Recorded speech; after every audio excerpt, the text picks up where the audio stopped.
हाथी और सियार।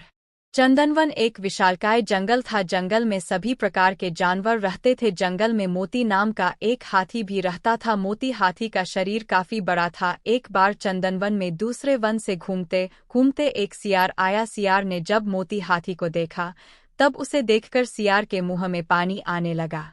सियार हाथी को खाने के बारे में सोचने लगा और मन ही मन सियार का शिकार करने की योजना बनाने लगा। सियार सोचने लगा कि यह हाथी बहुत बड़ा है, अगर मैं इसका शिकार कर लूं तब मुझे कई दिनों तक भोजन की तलाश में भटकना नहीं पड़ेगा। ऐसा सोचकर सियार हाथी के पास गया और उससे बोला, हाथी दादा, हमारे जंगल में कोई राजा नहीं है। हमारे जंगल के सभी जानवर चाहते हैं कि कोई बड़ा और समझदार जानवर हमारे जंगल का राजा बने।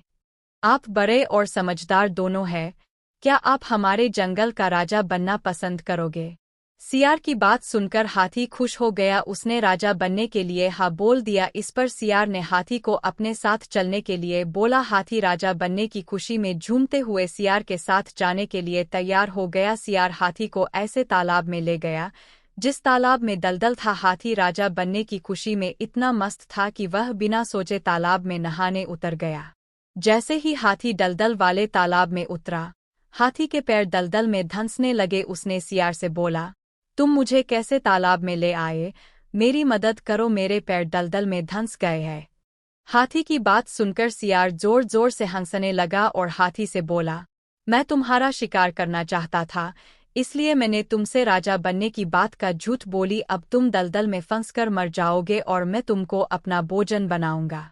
सियार की बात सुनकर हाथी की आंखों से आंसू आने लगे। उसने बाहर निकलने की बहुत कोशिश की, बहुत बार सियार से बाहर निकालने की विनती की, लेकिन सियार ने उसकी कोई मदद नहीं की और हाथी कुछ देर के प्रयत्न के बाद मर गया। हाथी के मरने के बाद सियार हाथी को खाने के लालच में उसकी पीठ पर चढ़ गया।